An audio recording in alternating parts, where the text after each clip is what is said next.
Hello everyone, welcome back to class 6 to 10th। आप सबका एक बार फिर से स्वागत है। I hope you all are fit and fine. आप सब लोग स्वस्थ हैं, हैप्पी हैं और पढ़ाई लिखाई टाइम पे आप कर पा रहे हैं विदाउट एनी प्रेशर। ठीक है जी। तो before we start our lecture, our video, I would like to tell something about this channel. इस चैनल के बारे में आपको कुछ बता देना चाहता हूँ। So this channel class 6 to 10th specifically made for the student of class 6 to 10th। 10वीं छठी से लेकर के 10वीं क्लास तक के बच्चों के लिए चैनल बनाया गया है। हम इस चैनल पे जितनी भी हमारी एनसीईआरटीज हैं क्लास 6 से लेकर के 10वीं क्लास तक की, उन सबको डिस्कस करेंगे पॉइंट बाय पॉइंट। एक एक लाइन को मैं डिस्कस करूंगा और आपके जितने भी डाउट होंगे उन सबको हम क्लियर करते हुए चलेंगे। जितने भी हमारे सब्जेक्ट हैं, फॉर एग्जांपल सोशल साइंस होगी, पॉलिटी, हिस्ट्री, ज्योग्राफी, आप कह सकते हैं साइंस होगी, और मैथ हो गया, इंग्लिश, हिंदी, संस्कृत, जितने भी आपके सब्जेक्ट हैं उन सबको हम कवर करेंगे। एनसीईआरटीज की बुक होंगी उनको कवर करेंगे। और प्लस आप कह सकते हैं कि आपकी लाइफ में अभी जो आप स्कूल लाइफ में हैं इसमें क्या क्या दिक्कतें आती हैं बच्चों को, उसके बारे में हम डिस्कस करते चलेंगे। मोटिवेशनल वीडियोज में भी मैं डालता रहूँगा ताकि आपको कभी दिक्कत ना आए, किसी चीज़ के लिए परेशानी ना आए। और भी जनरल नॉलेज की जो हमारी वीडियोज होती हैं वो भी मैं इस चैनल पर डालता रहूँगा। ठीक है, ताकि आपको, आप कह सकते हैं कि जो हमारी बुक्स हैं वो नॉलेज तो मिले आपको, उसके अलावा भी जो वर्ल्ड वाइड जो नॉलेज होती है कई चीज़ों के बारे में वो भी आपको मिलती रही टाइम टू टाइम। तो ठीक है, तो स्टार्ट करते हैं आज के हमारा लेक्चर, हमारी class. Before that, subscribe to the channel अगर आप नए हैं तो। Today's class is on chapter number 4 part 2। तो आज की जो हमारी क्लास होने वाली है वो चैप्टर नंबर हमारा जो 4 है, आवर पास्ट, हमारे अतीत, उसका पार्ट नंबर 2 है, उसके ऊपर है। ठीक है जी, एनसीईआरटी की और पास्ट, लेट्स अंडरस्टैंड इट। तो आगे है हमारा page number 35, A page from A manuscript of Rigveda. तो जो हमारे जो 4 वेदा हमने शुरुआत में इस चैप्टर की जो हमने 4 वेदा पढ़े थे उसमें सबसे पहले था ऋग्वेदा, तो उसकी एक मनुस्क्रिप्ट है। ठीक है, आपको याद हो तो मनुस्क्रिप्ट और इंस्क्रिप्शन में मैंने आपको डिफरेंस बताया था। ठीक है, कमेंट सेक्शन में मुझे बताइएगा कि मनुस्क्रिप्ट और इंस्क्रिप्शन में क्या डिफरेंस है। This manuscript of the Rigveda on birch bark was found in Kashmir. तो कश्मीर में हमें ये मिला। About 150 years ago, it was used to prepare one of the earliest printed text of the Rig Veda। तो 150 साल पहले तो ये प्रिपेयर किसका, हमें सबसे पहले जो टेक्स्ट, प्रिंटेड टेक्स्ट जो किया गया उसके लिए इसे यूज किया गया, as well as an English translation. It is now preserved in library in Pune, Maharashtra. तो पुणे जो हमारा महाराष्ट्र, जो हमारा स्टेट है, उसमें पुणे में इसको रखा गया है। ठीक है जी। आगे हम देखें तो विश्वामित्रा एंड द रिवर्स। तो विश्वामित्रा और जो नदियां हैं उनके बीच में कुछ बातचीत होती हैं।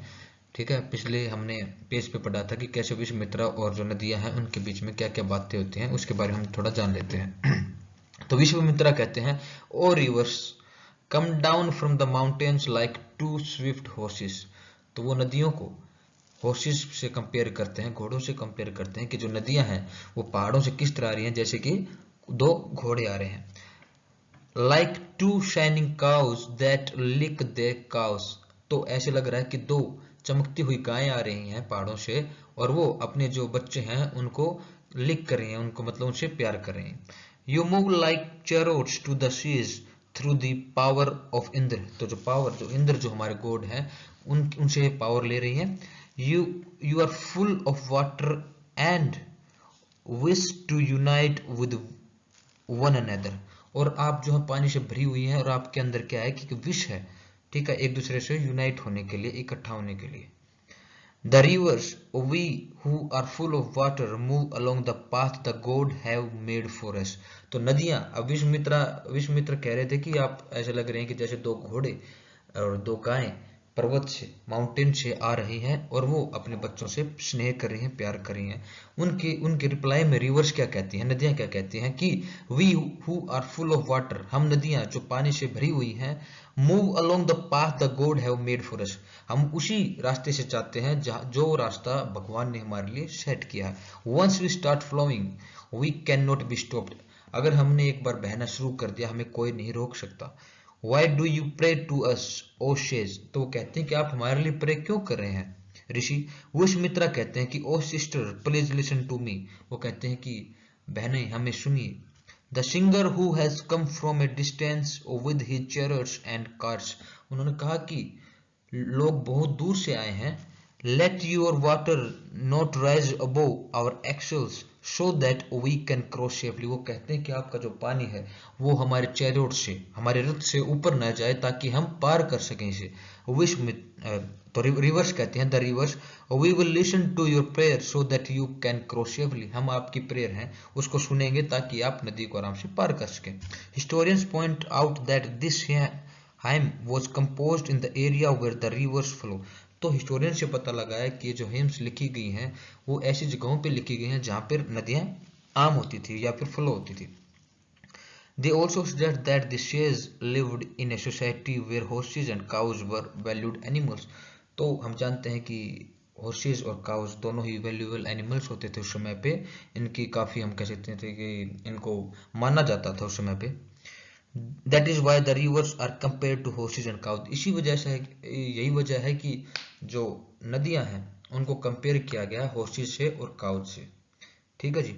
उस समय पे एनिमल्स की आप कह सकते हैं कि पूजा भी करते थे, क्योंकि हॉर्सेज और काउस काफ़ी मदद में आती थी लोगों की, इधर एक जगह से दूसरी जगह जाने के लिए भी और खाने के लिए भी। Do you think chariots were also important. तो क्या आपको लगता है जो रथ होते थे उस समय पे वो भी इम्पोर्टेंट है। Give reason for your answer. तो एक रीजन दीजिए कि क्यों इम्पोर्टेंट होते थे। Read the verses and find out what are the modes of transport that are mentioned. तो रीड कीजिए और पता लगाइए कि उस समय पे ट्रांसपोर्ट के क्या क्या मोड थे। ट्रांसपोर्ट का मोड मतलब एक जगह से दूसरी जगह पे लोग जब जाते थे तो क्या यूज करते थे। Other rivers specially the Indus and its other tributaries and the Saraswati are also named in the hymns. तो सरस्वती जो दूसरी नदियां रह गई हमारी, इंडस और other tributaries and the Sarasvati, वो भी मेंशन की गई हैं हेम्स में। The Ganga and Yamuna are named only once. तो गंगा और ये जो यमुना नदी है हमारी वो सिर्फ एक बार आई हैं। Look at map 1 page number 2 and list 5 river that are not mentioned in the Rigveda. तो मैप 1 पे जाइए पेज नंबर 2 पे और वहाँ पे ऐसी 5 नदियाँ ढूंढिए जिनका हम कह सकते हैं कि नाम नहीं है ऋग्वेदा में। ठीक है जी। ट्रिब्यूटरीज एक वर्ड आया है यहाँ पे। ट्रिब्यूटरीज का क्या मतलब हुआ। Tributaries are those rivers which tribute their water. ठीक है, ऐसी नदियां जो ट्रिब्यूट करती हैं, अपना पानी दूसरी नदी को देती हैं, उन्हें बोलते हैं हम ट्रिब्यूटरीज। ठीक है, ये मैंने पहले भी डिस्कस किया आपके साथ। तो आई होप आपको ये पेज समझ में आया होगा। चलिए, so the next is cattle, horses and chariots. तो जो घोड़े हैं, जो कैटल्स हैं और जो रथ हैं, उनकी क्या क्या इंपॉर्टेंस रही है और उनके बारे में क्या बताया गया है, चलिए जानते हैं। There are many prayers in the Rigveda for cattle, children specially sons and horses. तो काफी प्रेयर्स हैं ऋग्वेदा में, किससे रिलेटेड है। स्पेशली सन्स चिल्ड्रंस, जो लड़के हैं उनके, उनसे रिलेटेड। हॉर्सेज घोड़ों से रिलेटेड और कैटल से related. Horses were yoked to chariots that were used in battle, which were fought to capture cattle। तो जो घोड़े हैं उनको यूज किया जाता था बैटल्स में, लड़ाई वगैरह में, और कैटल्स कैप्चर करने में। Battles were also fort for land. तो जो लड़ाइयाँ थी वो लैंड के लिए, धरती के लिए भी लड़ते थे लोग उस समय पे। Which are important for pasture and for growing hardy crops that ripen quickly such as barley. तो उसमें पे लड़ाई होती थी किसके लिए, धरती के लिए, लैंड के लिए। और वो किस लिए होती थी, क्योंकि पेस्च्योर के लिए, क्योंकि जो अगर हम कैटल्स पालते हैं तो उन्हें खाना तो चाहिए ना, और क्रॉप्स के लिए। Some battles were fought for water and to capture people. और कुछ लड़ाइयाँ लड़ी जाती थी पानी के लिए और लोगों को कैप्चर करने के लिए। ठीक है जी, यहाँ तक आपको समझ में आया गया होगा आई होप। आगे चलते हैं। Some of the wealth that was obtained was kept by the leaders. तो जो वेल्थ जो लूटते थे लोग उसमें पे लड़ाई वगैरह करके, उसमें से कुछ वेल्थ लीडर्स रख लेते थे। Some was given to the priest, कुछ प्रिस्ट के जो पुजारी लोग होते थे या फिर ब्राह्मण लोग होते थे उनको वे रख लेते थे। And the rest was distributed amongst the people, और जो बच गई उसको लोगों में बांट दिया करते थे। Some wealth was used for the performance of yajnas और sacrifice in which offerings were made into the fire.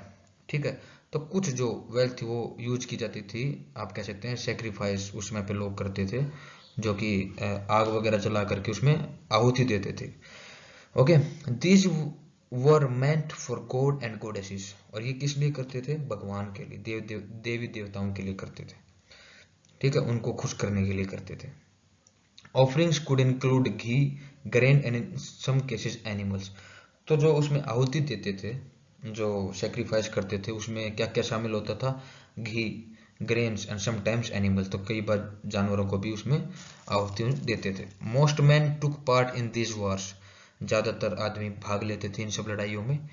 There was no regular army but there were assemblies where people met and discussed matters of war and piece.